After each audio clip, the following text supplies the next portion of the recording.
Hello, कैसे हैं आप लोग? बढ़िया। आप सभी का स्वागत है आपके अपने डिजिटल परिवार रैंक टू हायर चैनल पर। आज हम एक नए टॉपिक के बारे में बात करने जा रहे हैं जो परीक्षा की दृष्टि से इम्पॉर्टेंट है। अब जिसके जो शब्द हैं, जिसमें जो जिसको वर्ग में बांटा गया है, उसके जो शब्द हैं उनको क्या डायरेक्ट प्रश्न में एग्ज़ाम में पूछ लिया जाता है। तो आज हम शिवाजी के प्रशासन के बारे में बात करेंगे कि शिवाजी का जो प्रशासन है वो किस प्रकार से बटा हुआ था, जिसे क्या बोला जाता है, अष्टप्रधान प्रशासनिक जो व्यवस्था बोला जाता है। ठीक है, शिवाजी का जो प्रशासन था उसे क्या अष्टप्रधान प्रशासन व्यवस्था बोला जाता है। और ये अष्टप्रधान बोला किस लिए जाता है? अष्ट का मतलब होता है क्या? 8। प्रधान का मतलब होता है जो प्रधान होता है।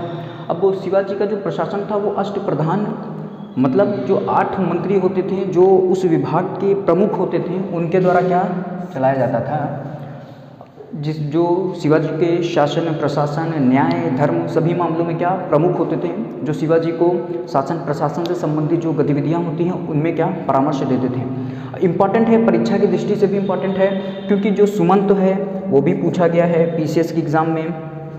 पंडित राव, पेशवा, सुमंत तो पूछा गया है, ये पेशवा हो गया, एमात्य हो गया। इन सब के कार्य क्या होते हैं? पीसीएस के एग्ज़ाम हो गया, आरओ का एग्ज़ाम हो गया। इन एग्ज़ामों में क्या होता है, इनके मिलान करने के जो प्रश्न होते हैं उसमें भी इनको मिलान करने से संबंधित प्रश्न पूछ लिया जाता है। तो आज हम शिवाजी का जो प्रशासन है, अष्टप्रधान जो शिवाजी की प्रशासनिक व्यवस्था है, शिवाजी की उस प्रशासनिक व्यवस्था को पढ़ने जा रहे हैं। ठीक है, शिवाजी की जो अष्टप्रधान प्रशासनिक व्यवस्था है उसमें सबसे पहला जो पद होता है वो उसको पेशवा बोलते हैं, पेशवा। ठीक है, अब पेशवा प्रधानमंत्री होता है और ये शिवाजी के बाद, राजा के बाद इसका जो पद होता है वो महत्वपूर्ण होता है। क्यों? क्योंकि ये संपूर्ण राज्य की देखभाल करता है और राजा यदि अनुपस्थित है तो राजा की अनुपस्थिति में जो राजा का दायित्व होता है उसके दायित्वों का क्या करता है, निर्वहन करता है। और जो सरकारी दस्तावेज होते हैं, पत्राचार होते हैं, उन पर राजा के नीचे किसकी मुहर लगी होती है? पेशवा की मुहर लगी होती है। ठीक, अब उसके बाद आता है एमात्य। एमात्य क्या होता है? एमात्य होता है जो वित्त और राजस्व मंत्री, वित्त और राजस्व मंत्री का प्रमुख होता है, जो क्या करता है, आय और व्यय संबंधित जो लेखा होते हैं उन लेखों की क्या करता है, जांच करते हैं। ठीक, आय व्यय संबंधित जो भी लेख होते हैं उन लेखों की जांच करता है। उसके बाद वाक्यानवीस। अब वाक्यानवीस, अब देखो वाक्यानवीस तीसरा है। तो वाक्यानवीस में एक शब्द है वाक्या। अब वाक्या के द्वारा ही हम समझ सकते हैं, क्योंकि पढ़ना हमें है और किस तरह से याद होगा वो बेसिक रखता है कि याद कैसे हमें करना है। वाक्या, वाक्या मतलब उस दरबार में, शिवाजी के दरबार में दिन प्रतिदिन की क्या घटनाएं, क्या वाक्या हो रही थी, उसकी क्या करता है, देखभाल करता है। ठीक है, राजा के दैनिक कार्यों, दरबार के प्रतिदिन की जो कार्रवाई है उस कार्रवाई को क्या करता है, देखता है, उस कार्रवाई का क्या संचालन करता है। और जो सुरक्षा व्यवस्था है, गुप्तचर व्यवस्था है, उस व्यवस्था की क्या करता है, देखभाल करता है। हाँ, सुरक्षा व्यवस्था को अपने अंडर में रखकर सुरक्षा व्यवस्था, गुप्तचर व्यवस्था उनका क्या है, प्रमुख है। हाँ, अब राजा के जो दैनिक कार्य हैं, दरबार की प्रतिदिन की कार्रवाइयाँ हैं, दरबार में सुरक्षा व्यवस्था बनी रहे, दरबार में शांति व्यवस्था बनी रहे, तो इन सब की जो जिम्मेदारी है वो वाक्यानवीस की होती है। ठीक, उसके बाद एक आता है सुमंत। सुमंत को दबीर भी बोलते हैं, जो विदेश मंत्री होता है। ठीक है, विदेश मंत्री जो फॉरेन मिनिस्टर होता है, हाँ, फॉरेन मिनिस्टर सुमंत को फॉरेन मिनिस्टर बोला जाता है, विदेश मंत्री। अब ये विदेश मंत्री है शिवाजी के प्रशासन में। विदेश मंत्री जो सुमंत, उसका क्या कार्य होता था, विदेश से संबंधित जो भी अब गतिविधियां होती थी, मान लो अब विदेश के साथ अब सैनिक व्यवस्था, अब शिवाजी क्या शासन प्रशासन में अन्य जो फ्रांसीसी थे या जो अन्य सैनिक थे उनकी भी मदद लिया। तो विदेशों से जो भी पत्राचार होता था, शिवाजी के विदेश मंत्री सुमंत थे, उनके द्वारा विदेश से संबंधित जो गतिविधियां उनका संचालन किया जाता था।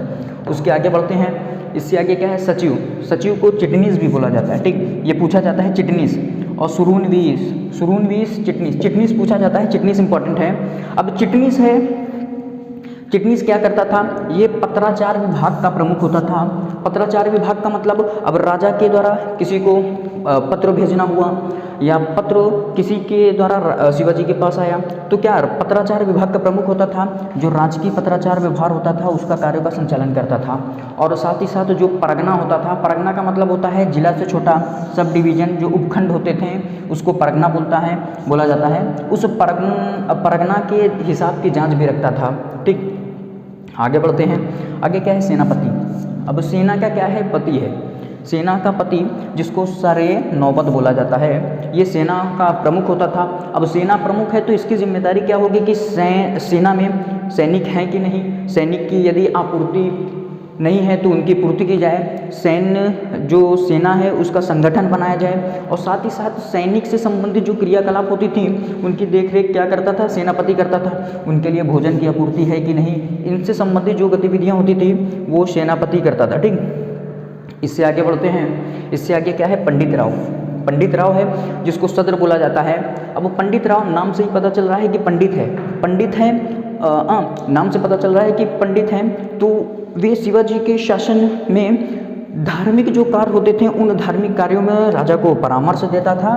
ठीक है, और विद्वानों तथा धार्मिक जो कार्य होते थे उन धार्मिक कार्यों में अनुदानों का भी दायित्व निभाता था। ठीक, उसके आगे क्या है, न्यायाधीश। न्यायाधीश है, ये न्याय संबंधी कार्य करता था। शिवाजी के शासन में न्यायाधीश का महत्वपूर्ण स्थान है कि इसके पास दीवानी फौजदारी सभी मामले आते थे। दीवानी और फौजदारी मामले, अब सभी मामले आते थे। ये दीवानी फौजदारी मामलों में क्या करता था, न्यायिक संबंधी गतिविधियां हैं उनको देखता था। अब दीवानी मामलों की अगर बात करें कि दीवानी मामले क्या होते हैं, दीवानी मामलों को इंग्लिश में सिविल केस बोला जाता है। अब सिविल केस क्या होते हैं, नागरिकों से संबंधित जितने भी केस होंगे, पति पत्नी में लड़ाई झगड़ा, संपत्ति से संबंधित झगड़ा, पैसा नहीं दे रहा है, इन सब से संबंधित जो भी अब बातें होंगी दीवानी मामले में चलेगी। अब वही फौजदारी मामलों, सिविल मामलों के अतिरिक्त जितने मामले होंगे वो क्या, फौजदारी मामले होंगे। अब फौजदारी मामले हो गए। ठीक, अब नोट, अब एक शिवाजी के जो अष्टप्रधान हैं, इनके अष्टप्रधान में एक महत्वपूर्ण बात यह है कि जो सेनापति होता था, सेनापति के अलावा सभी ब्राह्मण होते थे। मतलब जो पेशवा हो गया, एमात्य हो गया, वाक्यानवीस हो गया और सुमंत हो गया, ये सभी क्या, ब्राह्मण होते थे। उसके बाद जो पंडित राव तथा न्यायाधीश होते थे ना, इनको छूट मिली थी कि आपको सेना में क्या, अपने अवसर आने पर आपको सेना में नेतृत्व नहीं करना है। ठीक है, इनको छूट थी। बाकी जो अन्य थे पंडित राव तथा न्यायाधीश के अलावा, इनको अवसर आने पर सेना में अपना अवसर, अपना जो समय है उनको देना पड़ता था, सेना का नेतृत्व करना पड़ता था। ठीक, अब हमने शिवाजी के अष्टप्रधान जो प्रशासनिक व्यवस्था है उसके बारे में हमने जान लिया कि शिवाजी की जो अष्टप्रधान जो प्रशासनिक व्यवस्था है उसमें पेशवा है। पेशवा के बाद क्या है, एमात्य हो गया। एमात्य के बाद क्या है, वाक्यानवीस हो गया। वाक्यानवीस के बाद सुमंत हो गया। सुमंत के बाद सचिव, चिटनीस जिसको बोला जाता है, चिटनीस पूछा जाता है, सुमंत भी। सेनापति हो गया, पंडित राव हो गया, न्यायाधीश हो गया। ठीक, एक शॉर्ट वीडियो है। इस शॉर्ट वीडियो के माध्यम से हमने शिवाजी के अष्टप्रधान से, जो अष्टप्रधान है, मंत्रियों की जो 8 मंत्रियों की परिषद है उसके कार्य और उनका जो डिवीज़न है, हमने उसके बारे में जानकारी प्राप्त कर ली है। अब इससे आगे जो इम्पोर्टेंट टॉपिक होगा उसके बारे में बात करेंगे। कैसी लगी आपको वीडियो को लाइक शेयर कमेंट करिएगा, चैनल को सब्सक्राइब करिएगा।